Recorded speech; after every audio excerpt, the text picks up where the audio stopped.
Chairman Milley. Chairman Smith, Ranking Member Rogers, thank you for the opportunity to be here with Secretary Austin and General McKenzie to discuss Afghanistan. During the past 20 years, the men and women of the United States military, along with our allies and partners, fought the Taliban, brought Osama bin Laden to justice, denied al-Qaeda sanctuary, and protected our homeland for 2 consecutive decades. Over 800,000 of us in uniform served in Afghanistan. Most importantly, 2,461 U.S. soldiers, sailors, airmen, and Marines paid the ultimate price.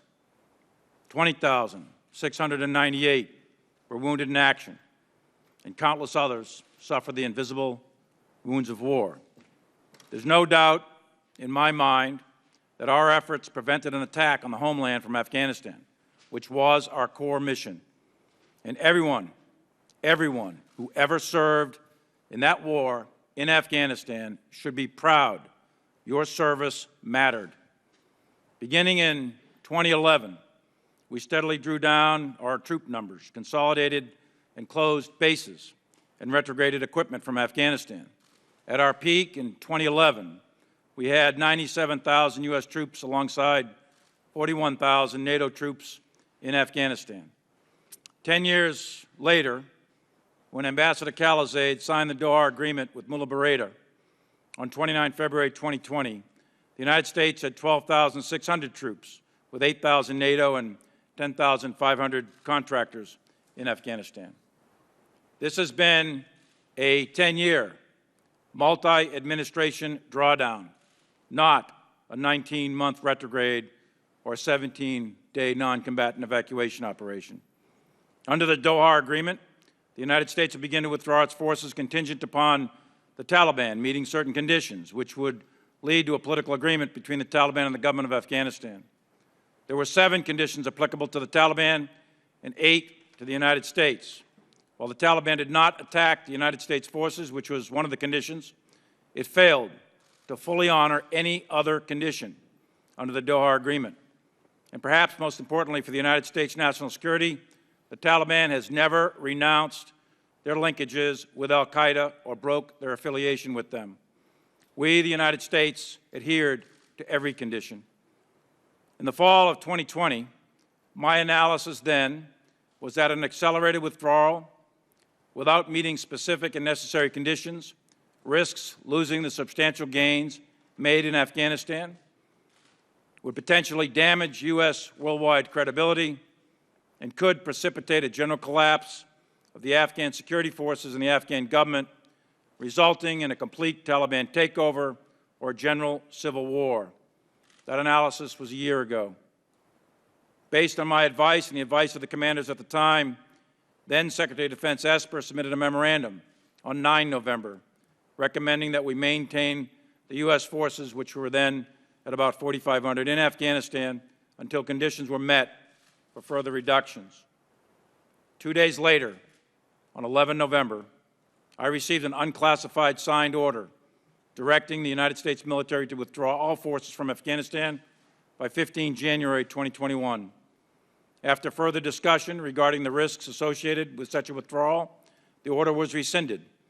On 17 November, we received a new order to reduce troop levels to 2,500 plus enabling forces no later than 15 January.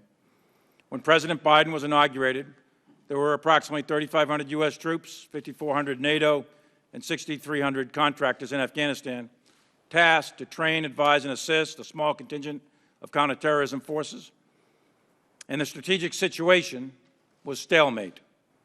The Biden administration, through the National Security Council process, conducted a rigorous interagency review of the situation in Afghanistan in February, March, and April. During this process, the views of all of the Joint Chiefs of Staff, all of us, the CENTCOM Commander, General McKenzie, U.S. 4A Commander, General Miller, and myself were all given serious consideration by the administration. We provided a broad range of options in our assessment of their potential outcomes. We couched that in cost, benefit, risk to force, risk to mission. All of that was evaluated against the national security objectives of the United States. On 14 April, the President of the United States, President Biden, announced his decision and the U.S. military received a change of mission to retrograde all U.S. military forces, maintain a small contingency force of 600 to 700 to protect the embassy in Kabul until the Department of State could coordinate contractor security support, and also to assist Turkey to maintain the Hamid Karzai International Airport and to transition the U.S. mission to over-the-horizon counterterrorism support and security force assistance. It is clear, it is obvious to all of us that the war in Afghanistan did not end on the terms that we wanted, with the Taliban now in power in Kabul. Although the NEO was unprecedented and is the largest air evacuation in history, was a tactical, operational, and logistical success, evacuating 124,000 people, the war was a strategic failure. It came also at an incredible cost in the end, with 11 Marines, 1 soldier, and a Navy corpsman. These 13 gave their lives so that people they never met would have an opportunity to live in freedom. And we must remember that the Taliban was and remains a terrorist organization, and they still have not broken with al-Qaeda. I have no illusions who we are dealing with. It remains to be seen whether or not the Taliban can consolidate power or if the country will further fracture into civil war. But we must continue to protect the United States of America and its people from terrorist attacks from Afghanistan. A reconstituted al-Qaeda or ISIS with aspirations to attack the United States is a very real possibility. And those conditions, to include activity in ungoverned spaces, could present themselves in the next 12 to 36 months. That mission will be much harder now, but not impossible, and we will continue to protect the American people. Strategic decisions have strategic consequences. Over the course of 4 presidents, 12 secretaries of defense, 7 chairmen, 10 CENTCOM commanders, and 20 commanders in Afghanistan, and hundreds of congressional delegation visits and 20 years of congressional oversight, there are many lessons to be learned. Among those lessons is the unprecedented speed of the collapse of the ANSF. However, one lesson we can never forget is that every soldier, sailor, airman, and Marine who served there for 20 years protected our country against attack from terrorists. And for that, we all should be forever grateful, and those soldiers, sailors, airmen, and Marines should be forever proud. Mr. Chairman, with your permission, I'd like to address a couple of comments about my personal conduct that's been in the media lately. Yes, Mr. Chairman, you may. Go ahead. I've served this nation for 42 years. I've spent years in combat and buried a lot of my troops who died while defending this country. My loyalty to this nation, its people, and the Constitution hasn't changed and will never change as long as I have a breath to give. My loyalty to the Constitution and to this nation is absolute, and I will not turn my back on my fallen. With respect to the Chinese calls, I routinely communicated with my counterpart, General Lee, with the knowledge and coordination of civilian oversight. I am specifically directed to communicate with the Chinese by Department of Defense guidance in a document known as the Policy Dialogue System. These military-to-military communications at the highest levels are critical to the security of the United States in order to deconflict military actions, manage crisis, and prevent war between great powers armed with nuclear weapons. The calls on 30 October and 8 January were coordinated before and after with Secretary Esper and Acting Secretary Miller's staffs and the interagency. The specific purpose of the October and January calls was generated by concerning intelligence which caused us to believe the Chinese were worried about an attack by the United States. And last night I briefed that intelligence in detail to the Senate Armed Services Committee, and I'll be happy to brief it to any member or group of members at your discretion in a classified session. And I know, and I am certain, President Trump did not intend on attacking the Chinese, and it is my directed responsibility by the Secretary of Defense to convey that intent. My task at that time was to de-escalate.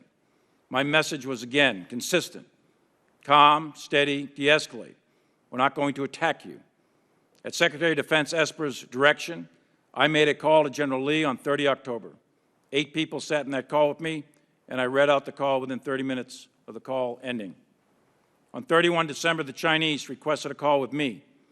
The Department's Deputy Assistant Secretary of Defense for Asia-Pacific Policy helped coordinate my call, which was then scheduled for 8 January.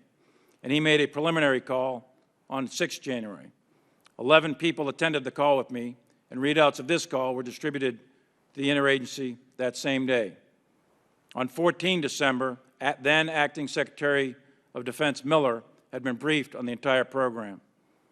Shortly after my call ended with General Lee, I informed both Secretary of State Pompeo and White House Chief of Staff Meadows about the call, among several other topics. Soon after that, I attended a meeting with Acting Secretary Miller where I briefed him on the call. Later that same day, on 8 January, Speaker of the House, Nancy Pelosi, called me to inquire about the President's ability to launch nuclear weapons. I sought to assure her that nuclear launch is governed by a very specific and deliberate process. She was concerned and made various personal references characterizing the President. I explained to her that the President is the sole nuclear launch authority, but he doesn't launch them alone, and that I am not qualified to determine the mental health of the President of the United States. There are processes, protocols, and procedures in place, and I repeatedly assured her there is no chance of an illegal, unauthorized, or accidental launch of nuclear weapons. The Presidential Directive and SecDef directives, the Chairman is part of this process to ensure that the President is fully informed when determining the use of the world's deadliest weapons. By law, I am not in the chain of command, and I know that. However, by Presidential Directive and Department of Defense instruction, signed by the President and Secretaries of Defense, I am in the chain of communication to fulfill my legal statutory role as the President's primary military advisor. After the Speaker Pelosi call, I convened a short meeting in my office with key members of my staff to refresh all of us on these procedures, which we practice 3 times a day at the action officer level. Additionally, I immediately informed Acting Secretary of Defense Miller of her call. At no time was I attempting to change or influence the process, usurp authority, or insert myself into the chain of command. But I am expected to give my advice and ensure the President is fully informed on military affairs. I am submitting for the record, and I believe you have it, a couple of memorandums for record, in addition to detailed timelines, and I am happy to discuss in further detail in either classified or unclassified sessions with any or all of you about my actions surrounding these events. I welcome a thorough walkthrough. I'll be happy to provide whatever documents, phone logs, emails, memoranda, witnesses, or anything else you want that will help you understand these events. My oath is to support the Constitution of the United States of America against all enemies, foreign and domestic, and I will never turn my back on that oath. I firmly believe in civilian control of the military as a bedrock principle and essential to the health of this republic, and I'm committed to ensuring the military stays clear of domestic politics. Thank you, Chairman, for the extra time, and I look forward to your questions. Thank you. Excuse me. General McKenzie. Chairman Smith,